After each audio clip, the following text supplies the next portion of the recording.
Please welcome back Governor Larry Hogan. Welcome back, Governor. In the book, you remind us that you purchased, 500,000 kits from South Korea in April, and you write, waiting around for the president to run through the nation's response was hopeless. What is the biggest takeaway from his non-response to the COVID-19 battle? What is the biggest takeaway from all of this? I think the early lack of taking it seriously at the early part of the pandemic, I talk about in this book, really the early stages back in March and April when it was so critical. And I think not listening to the input of the public health experts in the administration who really were on top of it and who were providing some excellent input and advice, but not taking it that seriously and not developing early on a national strategy on things like testing. And they're starting to catch up on a lot of these things, but it was a little bit too late. And so governors were sort of on their own and forced to have a 50-state strategy on many of these things. Not to say that the federal government hasn't helped and that there weren't people in the administration since then that we're all in this together with the federal, state, and local governments working. But at the beginning, I think the president wasn't communicating to the public, and he wasn't taking the advice of the people in the administration. And there wasn't a coordinated national strategy when there needed to be.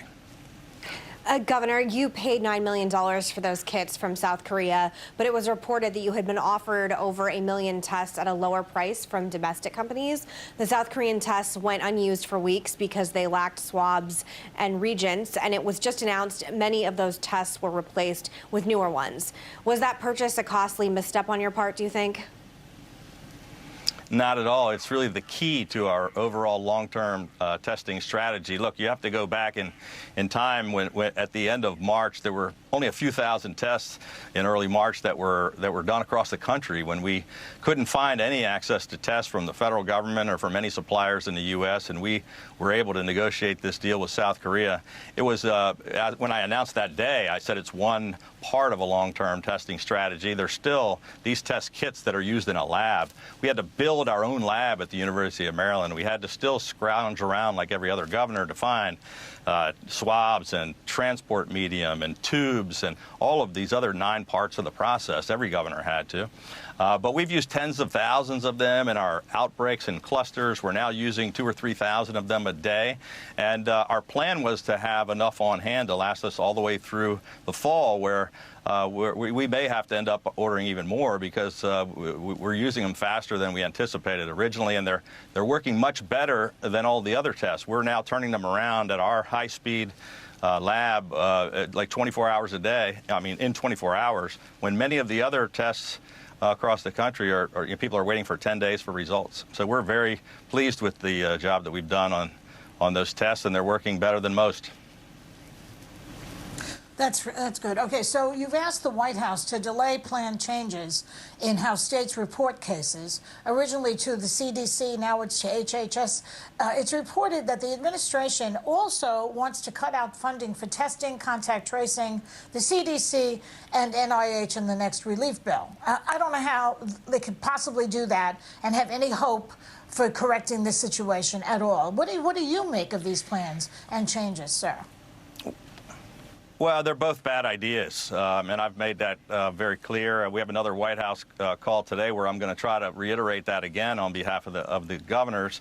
On this changing of the reporting, it was working really well with the CDC. I really don't know why they tried to switch it over to HHS.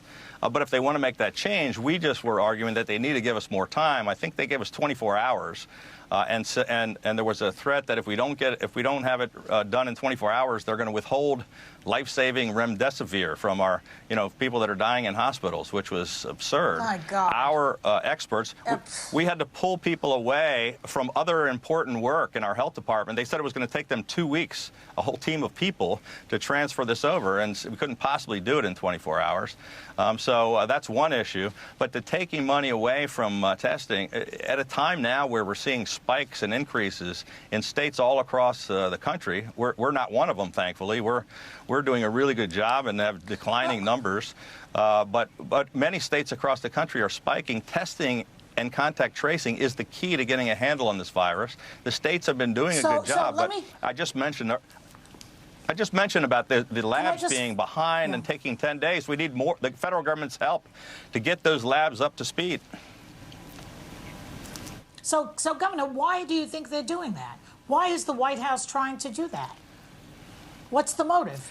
Yeah, I can't speak to the motive, but I can tell you we're going to be discussing that a little bit later today on a call with all the governors and with the Vice President and the Coronavirus Task Force. Now, Governor Hogan, you recently rejected universal mail-in voting for November, and that was recommended by the State Board of Elections. Your position then forces Marylanders to risk their health to cast their vote. I don't understand that, because you do seem to be on the front lines of this pandemic. You just mentioned that there are spikes all over the country. Although there aren't spikes in Maryland, there may be a spike in Maryland, especially in the fall. Why would you come out against mail-in voting, which would protect your constituents? Actually, everything you just said was completely not true. The State Board of Elections made no recommendation to me about it, but I am the one that called for mail-in voting. We did it in the primary, but the State Board of Elections had difficulty implementing it. So we are going to have mail-in voting here in Maryland. I'm encouraging everybody to vote by mail, but instead of vote by mail only, which is what some of our Democratic colleagues are pushing for, in the primary we had the State Board of Elections screwed up getting ballots out. They mailed the wrong ballots. They mailed Spanish ballots to English speakers. They sent things to the wrong district. They got them out too late. So tens of thousands of people showed up at polls that weren't open, and a handful of polls that were open, they were overcrowded, and it was suppressing people's vote because they had to wait in line for 4 hours. So we have all of the above. We're encouraging to vote by mail.